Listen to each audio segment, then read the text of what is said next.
Well, if I was running for Congress and I was on hold on a national talk program, I might want to react to Joe Biden's speech there. So I will, of course, get to the standard question about the spending. But Jim Marter, running in Illinois 14, how you doing, sir? Hey, good to talk to with you, Andrew. It's great to be on your show again. I'm doing great, and oh my God, Biden, he's opened the floodgates, created an invasion, and now he's saying that it's all our fault. That's right. Yeah, Republicans are in the way. They're not fully funding his border efforts. All this time, he said he needed an act of Congress in order to secure the border, and we read the relevant statute. He could have sent a three-word text to Alejandro Mayorkas, shut it down, and he'd be well within the law to do that. So blaming Republicans is nonsense. Right, exactly. I couldn't agree more, right? And, this is what they do. The fake news will do what they do to say that it's all our fault and Joe Biden's that. I think the American people aren't going to be fooled, especially not those in the 14th District of Illinois where we have Lauren Underwood that we call the undertaker of the American dream because she votes against liberty 98% of the time. Now, you're what, west? Oh, you're a suburb west of Chicago, right? Yes. So we start out, we have no parts of Chicago or Cook County in our district. We have a lot of Will County. That's about where half of my votes are. And we go west from there into Kendall, LaSalle, DeKalb, Kane, Putnam, Bureau, and there's 7 counties altogether there. All right, so you might not be getting all of the problems from Chicago, but Chicago is overrun with migrants, just like here in New York City. They have people in the country illegally that are taking up resources and manpower. We see the mayor is getting screamed at by voters because what did they spend, $50 million, something like that? Exactly. It's unsustainable. In our district, in one of the cities in our district, in the city of Joliet and Joliet Township, our governor, our Democrat tyrant governor, J.B. Pritzker, he wanted to send money to the township to house migrants, which is part of what they're doing in Illinois. Instead of sending them to Chicago, they want to send them out to the suburbs. We had 300 to 400 people show up at Joliet Township, which is not run by Republicans, and they told them to say no, and they did. And then the same scenario repeated at the city of Joliet, and the same thing happened. They said the voters and the people of the district said no to the invasion of the migrants that Democrats are trying to push on us. This is going to cost us, when they had an opportunity, and I do blame Paul Ryan and Mitch McConnell. I don't give a free pass to Republicans on this one. The estimated cost of the border wall was $18 to $21 million. Democrats screamed and yelled that was too big of a price, and all of a sudden they found an infrastructure spending program they didn't like, and they said this was too costly. We are billions and billions and billions, probably approaching $1 trillion in spending on millions of people in this country illegally, living in hotels, getting 3 square meals a day, free health care, free education. We're long past the cost of the border wall. Amen to that. Exactly. It's costing us. And, again, in my district, the reason the people spoke up is they knew what it was going to mean. It was going to cost them in school taxes. It was going to cost them in police and other social services. It would put a strain on the food pantries, right? So people in our district, they know what the problem is. I think they're sick of Lauren Underwood supporting the problem, which is Joe Biden and the Democrat agenda. All right, so let me ask the question. I don't know. Did I ask you this the first time? Did I ask you the spending question? Whatever. I'll do it again anyway because you have it right here on your website. Marter for Congress, cut spending. In Congress, I will be relentless in my efforts to reduce the size and scope of the federal government. All right, hold on. So I normally ask the first question. Are you a vote to cut the spending? And when I say a vote to cut the spending, I don't mean to cut the growth of spending or any of these weasel speak lines where they propose spending, where if they say, well, we spent $80 million on a program last year, we proposed to spend $120 million this year, but we're only going to spend only $100 million, so we cut the budget by $20 million. That's not a $20 million cut. That's a $20 million increase. So are you a vote to cut the actual spending? Absolutely, 100%. This to me is one of the biggest issues. It's what's created the inflation and what I call the inflation tax, because it's really a tax on the working class people of America, right? When we spend money we don't have, everything goes up, and the amount that you have to pay for goods and services, gasoline, groceries, everything that the working class needs is going to go up, and they're paying that inflation tax.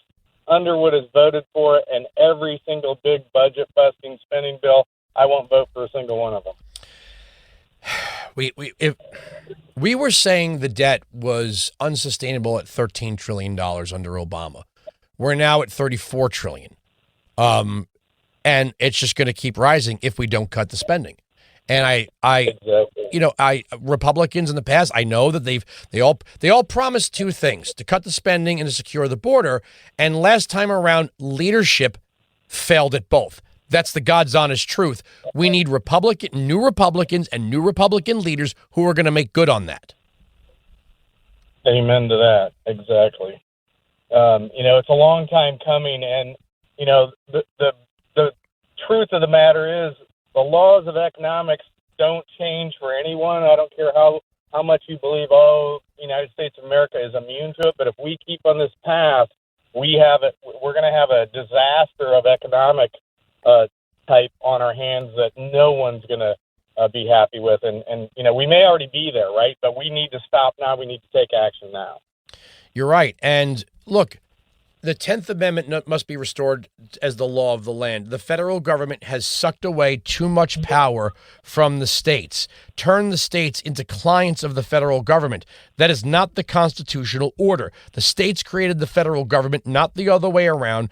They largely empowered the federal government to deal with foreign affairs, war powers, and interstate issues, and border security. Okay, there's one.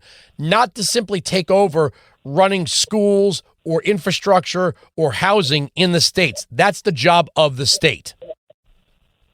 Exactly. And, it's all these federal fundings. They give us pennies back on our dollars we send to Washington, and they tell us, we're going to do this for the schools and this and that. It's nonsense. So this is what we're supposed to do, state and local. And we've got to stop it. We've got to stop the gravy train or the money train flowing from Washington back to the states, because it's done by corruption and graft. We see it here in Illinois worse than probably almost any other state in the union, and we got to stop it. So the way to cut them off is to cut off the federal spigot to J.B. Pritzker and the Illinois Democrat machine. The website is Marter, the number 4, Marter, Marter, the number 4, Congress.us, marterforcongress.us. So let me ask you talked to me about the polls. I see people, whether it's the rally in the South Bronx, it's the rally in South Jersey, it's other parts of the country, that people who might not have been fans of Donald Trump, might be, moderate Democrat voters. What's the argument for another 4 more years of this? I just posted an article from Bloomberg that shows that, people that are called middle class are claiming they're struggling. It says the majority of middle class Americans say they're struggling financially. 4 more years of Joe Biden means 4 more years of inflation and 4 more years of the open border. We can't afford either. Unless you're a rich Democrat donor, you are getting hurt by this. I'm not asking everyone to become a lifelong Republican. I'm saying stop the insanity now. Exactly. And look, the gas pump, their rent, prices for everything they're doing is, the wages they're earning are getting sucked up by this, and it's what's going on. It's what our Congress has done. That's why my target is Lauren Underwood. She is left of the squad, by the way. She's believe it or not, she's left of AOC, Bush, Tlaib, Omar. Look at Conservative Review. You look at any of the other scores by the good conservative organizations like Heritage, and she is left of everybody on those things. She's very quiet. She's quiet as a mouse in these things. They don't talk about her as part of the squad because she's left of the squad. I don't understand it. I disagree, but I could understand people maybe on some social issues that are left of center, but on economics, their ideas are proven failures. It's a proven failure. The taxing, the spending, the printing, the borrowing, the leaving the border open and the spending there. These are all proven failures. Amen to that. And on top of that, they're doing all kinds of things that people don't agree with in the majority. You look at this, they want to have the women and the men and women's sports, and Underwood is silent on that. They're what they're doing on all fronts is crazy. I'm on a local library board, and they're pushing what I call kiddie porn to the books in the library with no controls, and they're doing it in the schools. And a lot of this is coming from federal funding coming back to the states, and it's time to stop it. I agree with you. So how are the polls? We haven't actually seen one in our race yet, but we should be within the ratings are like a target of error would be like 4%. So we are definitely in that range. And when you look at it for the issues, I mean, she is so wrong on the invasion coming from the southern border, and we are feeling the effects of it here in my district, and we see it in Chicago. We're right next door. You see it with the inflation on the workers, and then you see it with what I call the Jihad Squad pro-Hamas terrorist groups. Underwood won't denounce any of the organizations that are backing that, and they're showing up all over our district demanding, free Palestine ceasefire resolutions in our cities, in cities inside of my district. So these are the things Underwood is all for. I'm not sure how that supports the American worker and the person that's trying to make ends meet on their paycheck in our district. It's just, again, a vote for Biden means 4 more years of the status quo. He has no plan to reduce inflation. He has no plan to secure the border.